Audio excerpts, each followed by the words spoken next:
bienvenue dans Jeux Actu, votre rendez-vous entièrement consacré aux jeux vidéo.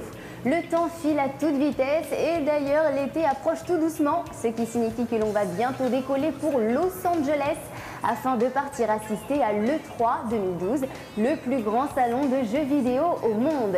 Mais en attendant, quiz du sommaire de cette semaine, eh bien, on va commencer par une interview, celle du producteur de Sonic et Sega All-Star Racing 2 que nous avons rencontré à Londres il y a quelques jours à l'occasion de l'annonce de la sortie du jeu. Enfin, côté test, on vous parlera de Orc Must Die qui passe du dématérialisé à une sortie boîte, mais aussi et surtout de Trials Evolution qui risque de vous scotcher à votre manette durant des soirées entières. Mais pour l'heure, vous le savez, on va tout de suite faire le point sur les news fraîches de la semaine avec notre habituel Zap Actu.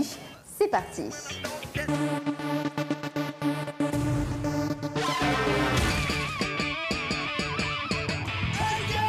Salut et bienvenue dans Zap Actu, l'essentiel des news les plus importantes de la semaine. C'est parti.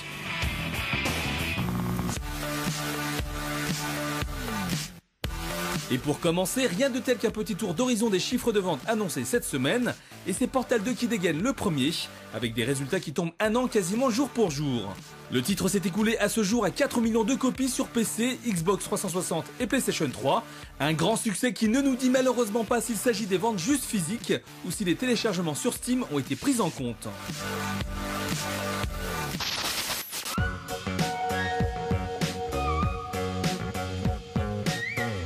Autre licence qui plaît beaucoup aux joueurs en ce moment, Angry Birds est à ce jour le jeu le plus téléchargé au monde. Son éditeur, Rovio, a récemment publié ses chiffres de vente et l'on apprend que depuis la création de la licence, il y a eu 648 millions de téléchargements. Un chiffre qui donne le tournis mais qui comprend également les versions gratuites. Toujours est-il que le studio a généré 75 millions d'euros en 2011 et que le dernier épisode en date, Angry Birds Space, s'est vendu à 50 millions en seulement 35 jours. Un record.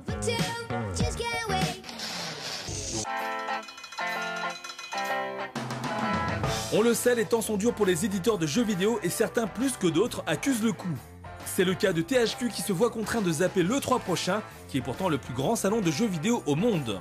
Une vitrine médiatique à laquelle l'éditeur ne pourra pas y participer pour des raisons financières.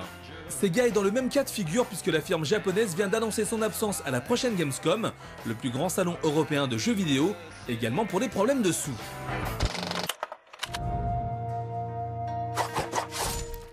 Certains d'entre vous s'en souviennent certainement, il y a 2 ans, Sega nous sortait son Mario Kart à lui avec Sega et Sonic All-Star Racing. Eh bien, sachez qu'une suite vient tout juste d'être annoncée et nous, eh bien, on a déjà eu le privilège de rencontrer l'un des développeurs du jeu chez Sumo Digital. C'était à Londres il y a quelques jours, regardez.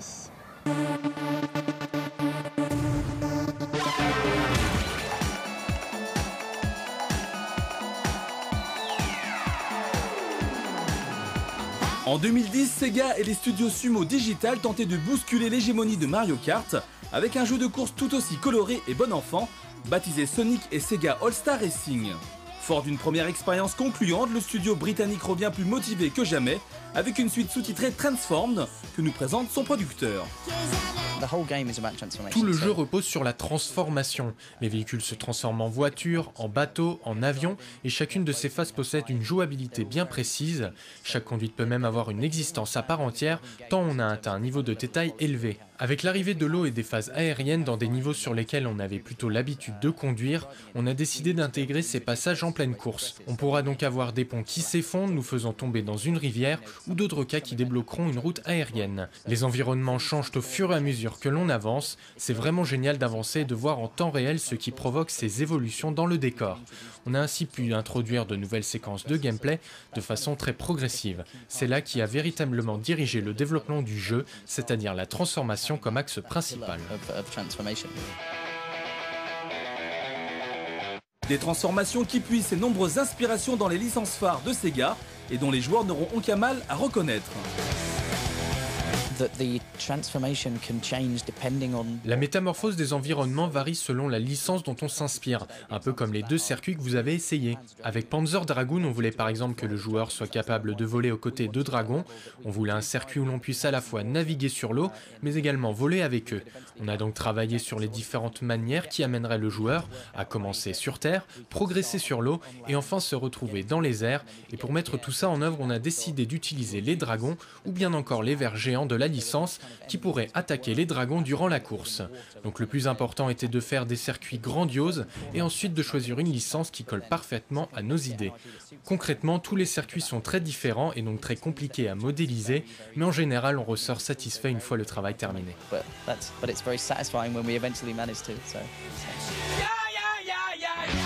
Sans pour autant perdre de vue les origines de la série, les développeurs souhaitaient tout de même se démarquer en proposant quelques nouveautés, notamment visuelles.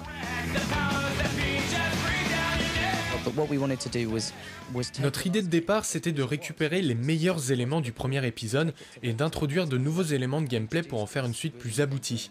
On a donc créé un nouveau moteur graphique afin de retrouver le côté fun du premier volet, tout en proposant des graphismes plus soignés permettant à nos artistes d'en faire un jeu vraiment beau à regarder. Il y a plein de choses que l'on voulait modifier et améliorer.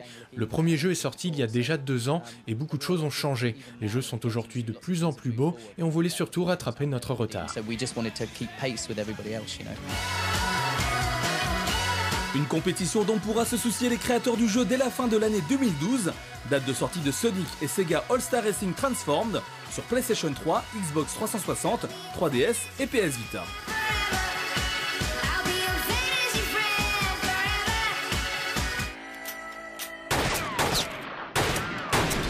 Puisque Orc Must Die a bien fonctionné en téléchargement, eh bien l'éditeur a décidé de nous le sortir en version physique sur PC et ce pour notre plus grand bonheur. C'est donc une belle occasion de retrouver cet univers où tuer des créatures n'a jamais été aussi fun. Regardez.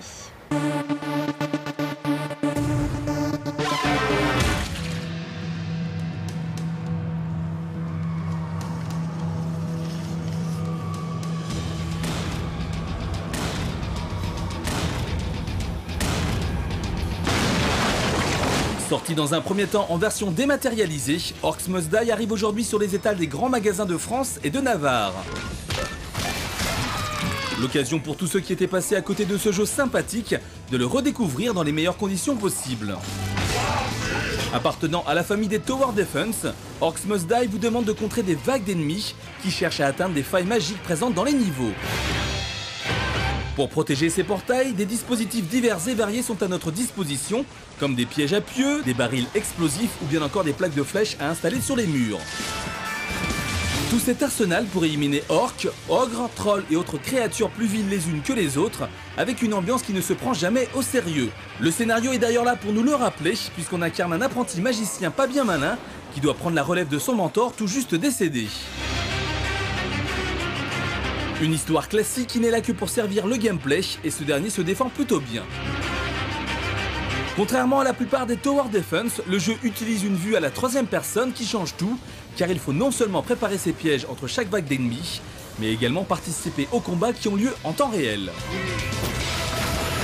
Notre héros dispose d'ailleurs d'un arsenal de guerre, épée, boule de feu, sort de magie ou arbalète. Il y a de quoi varier les plaisirs et offrir un gameplay dynamique qui mixe habilement action et réflexion.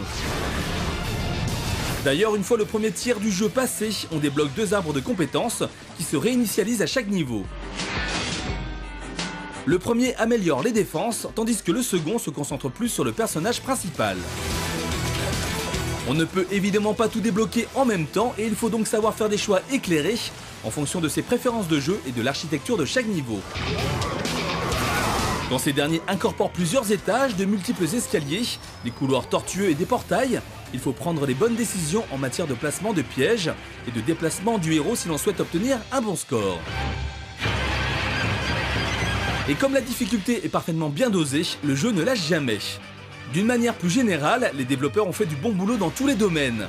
Pas de bugs, une musique entraînante, des graphismes plutôt jolis à regarder et de l'action en veux-tu en voilà.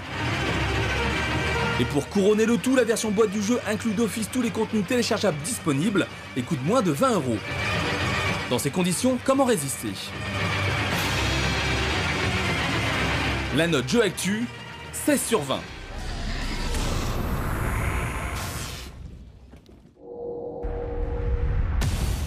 Et on va terminer avec certainement l'un des jeux les plus amusants du moment sur le Xbox Live, à savoir Trials Evolution. Et oui, il s'agit en fait de la suite de Trials HD qui avait déjà rencontré un vif succès auprès des joueurs. Et bien cette fois-ci, ils ont poussé le concept encore plus loin, ce qui devrait vous rendre accro à votre manette en moins de 2. Regardez.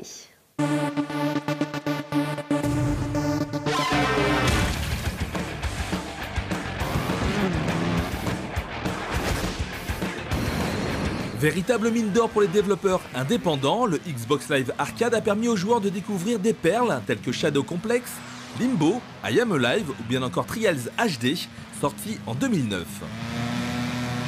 Le succès fulgurant de ce dernier, 2 millions de téléchargements tout de même, a poussé le studio finlandais Red Lynx à lui offrir une suite. Trials Evolution est donc le digne successeur de Trials HD, qui va pousser le concept encore plus loin. Pour ceux qui ne connaissent pas la série, sachez qu'il s'agit de franchir des obstacles d'un point A à un point B au guidon de votre motocross, et ce le plus rapidement possible, tout en essayant d'éviter de se vautrer trop souvent. Un gameplay enfantin mais ô combien addictif, qui va de pair avec une jouabilité accessible. Une gâchette pour accélérer, une autre pour freiner et le stick analogique gauche pour incliner le pilote. La prise en main est on ne peut plus simple, tandis que les épreuves le sont beaucoup moins. C'est ce qui fait d'ailleurs aussi le charme de Trials Evolution qui propose un challenge relevé et surtout croissant en offrant cette fois-ci des thèmes et des univers différents. Bien sûr, on retrouvera les inévitables tracés forestiers, les routes désertiques et les chemins creusés au beau milieu d'une casse automobile, mais à ces circuits s'ajoutent des paysages beaucoup plus originaux, comme des ruines antiques, des mines plongées dans les ténèbres, ou bien encore le parcours Trial des Limbes, un véritable clin d'œil au jeu Limbo qui reprend l'esthétique noir et blanc du jeu. Bref, ce ne sont pas moins d'une 60aine de pistes qui vous attendent.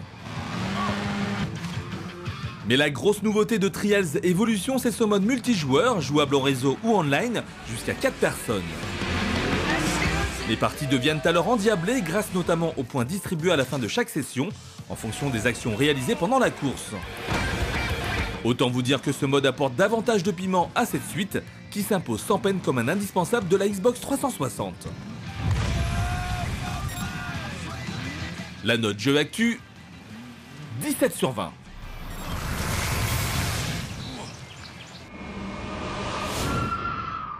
Et bien voilà, c'est déjà la fin de cette émission Jeux Actu. Merci de votre fidélité. Bien entendu, j'aurai le plaisir de vous retrouver dès la semaine prochaine pour un nouveau programme, toujours 100% jeux vidéo.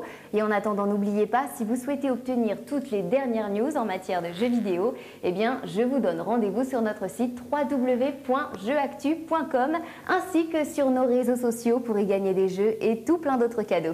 À la semaine prochaine. Ciao.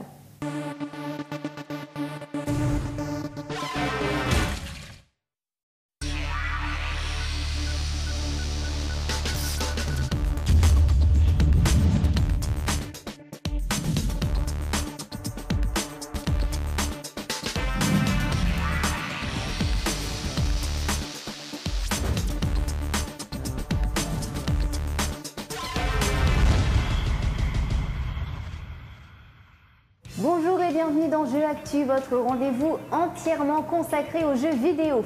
Le temps file à toute vitesse et d'ailleurs l'été approche tout doucement, ce qui signifie que l'on va bientôt décoller pour Los Angeles afin de partir assister à l'E3 2012, le plus grand salon de jeux vidéo au monde. Mais en attendant, quiz du sommaire de cette semaine, eh bien, on va commencer par une interview, celle du producteur de Sonic et Sega All-Star Racing 2 que nous avons rencontré à Londres il y a quelques jours à l'occasion de l'annonce de la sortie du jeu. Enfin, côté test, on vous parlera de Orc Must Die qui passe du dématérialisé à une sortie boîte, mais aussi et surtout de Trials Evolution qui risque de vous scotcher à votre manette durant des soirées entières. Mais pour l'heure, vous le savez, on va tout de suite faire le point sur les news fraîches de la semaine avec notre habituel Zap Actu. C'est parti.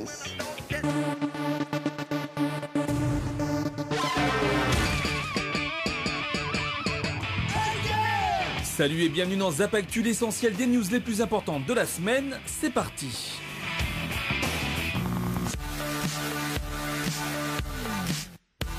Et pour commencer, rien de tel qu'un petit tour d'horizon des chiffres de vente annoncés cette semaine, et c'est Portal 2 qui dégaine le premier, avec des résultats qui tombent un an quasiment jour pour jour. Le titre s'est écoulé à ce jour à 4 millions de copies sur PC, Xbox 360 et PlayStation 3, un grand succès qui ne nous dit malheureusement pas s'il s'agit des ventes juste physiques ou si les téléchargements sur Steam ont été pris en compte.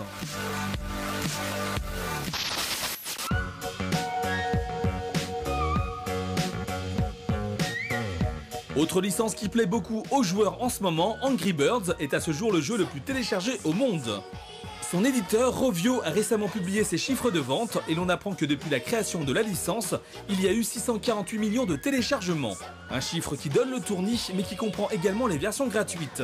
Toujours est-il que le studio a généré 75 millions d'euros en 2011 et que le dernier épisode en date, Angry Birds Space, s'est vendu à 50 millions en seulement 35 jours. Un record.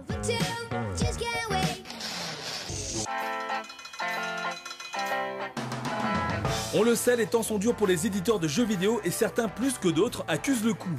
C'est le cas de THQ qui se voit contraint de zapper l'E3 prochain, qui est pourtant le plus grand salon de jeux vidéo au monde. Une vitrine médiatique à laquelle l'éditeur ne pourra pas y participer pour des raisons financières. Sega est dans le même cas de figure puisque la firme japonaise vient d'annoncer son absence à la prochaine Gamescom, le plus grand salon européen de jeux vidéo, également pour des problèmes de sous.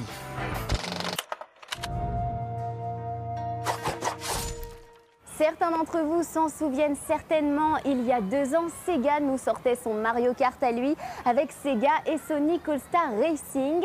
Eh bien, sachez qu'une suite vient tout juste d'être annoncée et nous, eh bien, on a déjà eu le privilège de rencontrer l'un des développeurs du jeu chez Sumo Digital. C'était à Londres il y a quelques jours, regardez.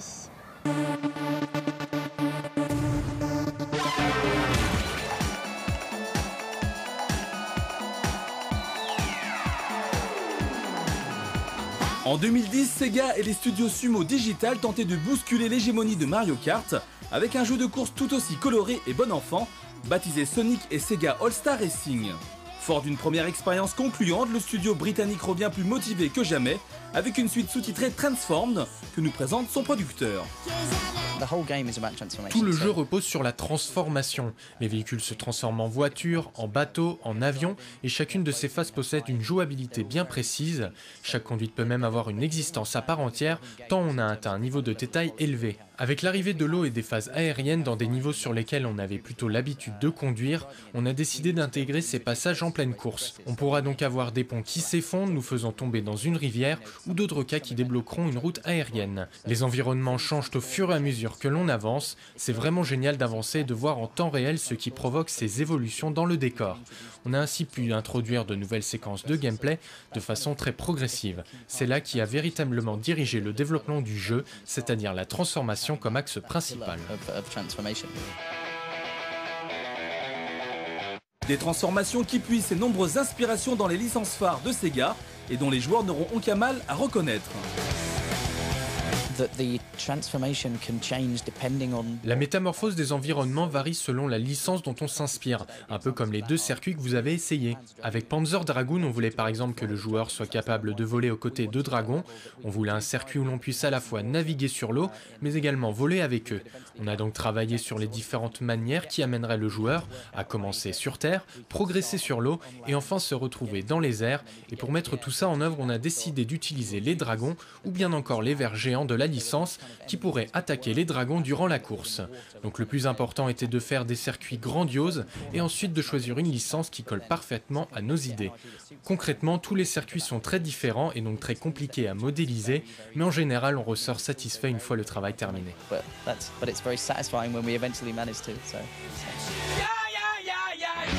Sans pour autant perdre de vue les origines de la série, les développeurs souhaitaient tout de même se démarquer en proposant quelques nouveautés, notamment visuelles.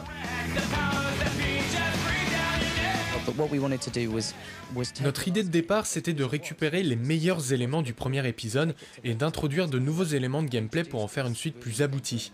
On a donc créé un nouveau moteur graphique afin de retrouver le côté fun du premier volet, tout en proposant des graphismes plus soignés permettant à nos artistes d'en faire un jeu vraiment beau à regarder. Il y a plein de choses que l'on voulait modifier et améliorer. Le premier jeu est sorti il y a déjà 2 ans et beaucoup de choses ont changé. Les jeux sont aujourd'hui de plus en plus beaux et on voulait surtout rattraper notre retard.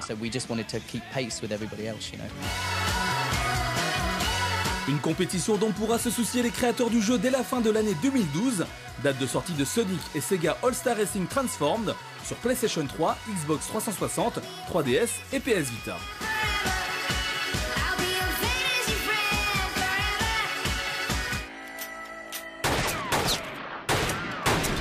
Puisque Orc Must Die a bien fonctionné en téléchargement, eh bien l'éditeur a décidé de nous le sortir en version physique sur PC, et ce pour notre plus grand bonheur.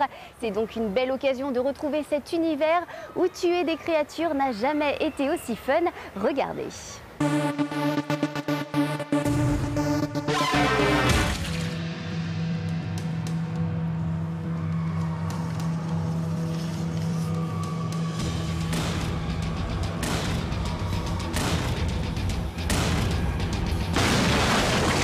Sorti dans un premier temps en version dématérialisée, Orc Must Die arrive aujourd'hui sur les étals des grands magasins de France et de Navarre.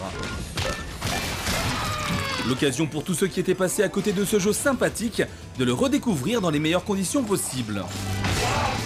Appartenant à la famille des Tower Defense, Orc Must Die vous demande de contrer des vagues d'ennemis qui cherchent à atteindre des failles magiques présentes dans les niveaux. Pour protéger ces portails, des dispositifs divers et variés sont à notre disposition, comme des pièges à pieux, des barils explosifs ou bien encore des plaques de flèches à installer sur les murs. Tout cet arsenal pour éliminer orques, ogres, trolls et autres créatures plus viles les unes que les autres, avec une ambiance qui ne se prend jamais au sérieux. Le scénario est d'ailleurs là pour nous le rappeler, puisqu'on incarne un apprenti magicien pas bien malin, qui doit prendre la relève de son mentor tout juste décédé. Une histoire classique qui n'est là que pour servir le gameplay, et ce dernier se défend plutôt bien. Contrairement à la plupart des Tower Defense, le jeu utilise une vue à la troisième personne qui change tout, car il faut non seulement préparer ses pièges entre chaque vague d'ennemis, mais également participer aux combats qui ont lieu en temps réel. Notre héros dispose d'ailleurs d'un arsenal de guerre, épée, boule de feu, sort de magie ou arbalète. Il y a de quoi varier les plaisirs et offrir un gameplay dynamique qui mixe habilement action et réflexion. D'ailleurs, une fois le premier tiers du jeu passé, on débloque 2 arbres de compétences qui se réinitialisent à chaque niveau. Le premier améliore les défenses, tandis que le second se concentre plus sur le personnage principal. On ne peut évidemment pas tout débloquer en même temps.